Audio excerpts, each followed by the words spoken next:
धर्म अर्थात अपने कर्तव्य का पालन, निष्काम बुद्धि से अपने कर्तव्य का पालन, यही धर्म है।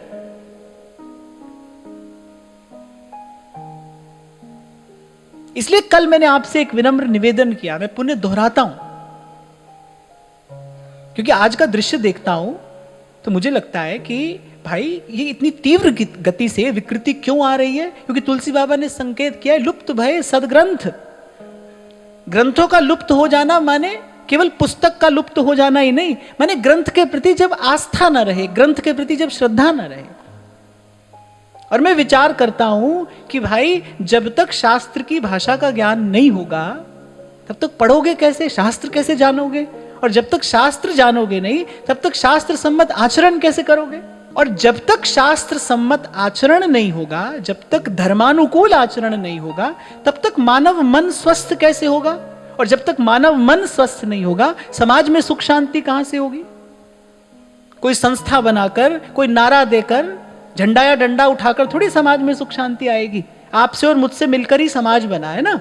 आपका मेरा मन स्वस्थ होगा, प्रसन्न होगा, तभी तो समाज स्वस्थ और प्रसन्न होगा। और बिना धर्मानुकूल आचरण के समाज कैसे स्वस्थ होगा?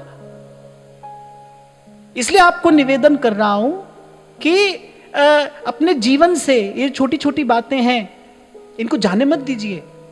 इन्हीं से जीवन में पूर्णता आती है, आएगी। कैसी शिक्षा पद्धति हो गई है आज? संस्कृत तो छोड़ दें हम, हिंदी नहीं पढ़ाई जा रही है।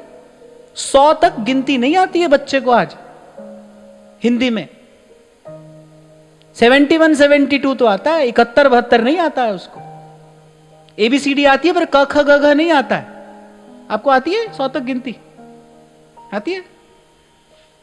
देखो, प्रत्यक्ष को प्रमाण की आवश्यकता नहीं है। छोटा सा बालक, कौन सी क्लास में बेटा? 5th में।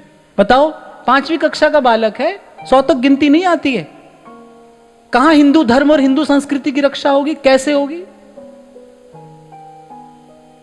संस्कृति में पहले संस्कृत है, बिना संस्कृत लिखे तो आप संस्कृति लिख नहीं सकते, उसको बचाओगे कैसे?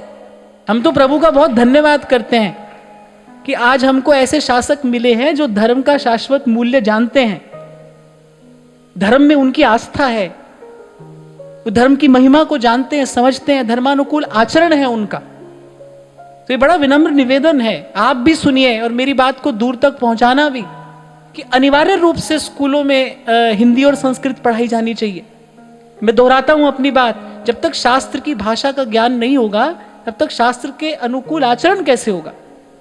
और बिना धर्मानुकूल आचरण के मानव मन स्वस्थ प्रसन्न कैसे हो जाएगा?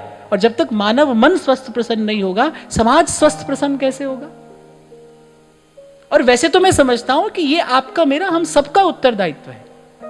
कुछ व्यक्ति एक मिलकर ये काम नहीं कर सकते जब तक आप और मैं जागरूक नहीं होते। देख रहे हैं सब कुछ अपनी आंख के सामने घटता, पर क्या कर रहे हैं? कुछ भी नहीं, कुछ भी नहीं कर रहे। आपको सामने ही दिखा दिया मैंने, ले 5वीं क्लास का बालक है, काका गागा आता है बेटा पूरा? काका गागा पूरा पूरा आता है? नहीं आता है। बताओ, ABCD आती है? ABCD आती है, काका गागा नहीं आता है। तभी तो कह रहा हूं भाई, संस्कृत तो छोड़ दीजिए, तो हिंदी नहीं पढ़ाई जा रही है। एक संस्कृति का प्राण होता है, संस्कृति का प्राण होता है धर्म, जो सदा एक सा रहता है। एक संस्कृति का बाहरी कलेवर होता है, और बाहरी कलेवर है भाषा, भोजन, बोलचाल, खानपान और हमारा वस्त्र, हमारा पहनावा। तीनों की दुर्दशा देख रहे हैं हम तो। कैसे हिंदू संस्कृति की रक्षा होगी? कैसे वैदिक सनातन पद्धति की रक्षा होगी? और इसमें सबसे महत्वपूर्ण है भाषा का ज्ञान, क्योंकि बिना शास्त्र ज्ञान के धर्म के वास्तविक स्वरूप को कैसे जानेंगे, कैसे समझेंगे? भगवान वेद व्यास ने कृपा करके सर्व वेद इतिहासा नाम सारम सारम समुद्रितम, सब वेदों और पुराणों के सार को श्रीमद् भागवत में एकत्रित करके रख दिया।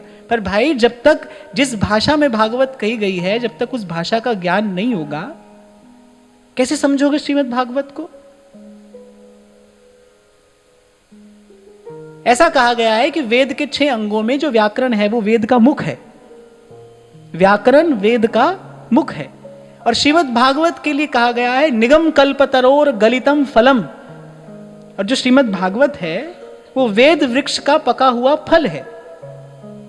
बड़ी सुंदर बात उस दिन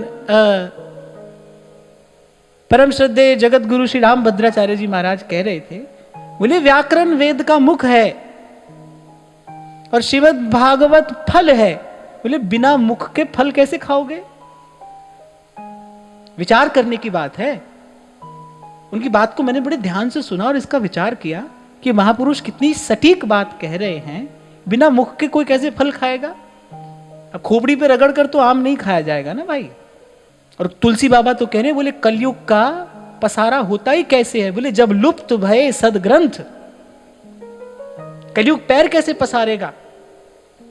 जब जन मानस का धर्म ज्ञान लुप्त होता चला जाएगा, जब सत असत का विवेक नहीं रहेगा, जब धर्म के प्रतिकूल आचरण को ही हम धर्म समझ कर करने लगेंगे, तभी तो कलयुग पैर पसारेगा।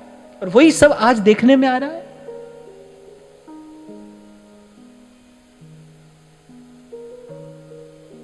मैंने तो उस दिन महाराज श्री से भी निवेदन किया था। ऐसे तो मेरे मन में कोई संकल्प नहीं है, हाँ, पर मेरे मन में ये भाव अवश्य है कि इस जीवन में संस्कृत की सेवा के लिए मैं कुछ कर पाऊं। और सबसे पहला कार्य तो मैं यहीं से कर रहा हूं, आपको निवेदन कर रहा हूं व्यक्तिगत रूप से। अपने बच्चों को पढ़ाइए,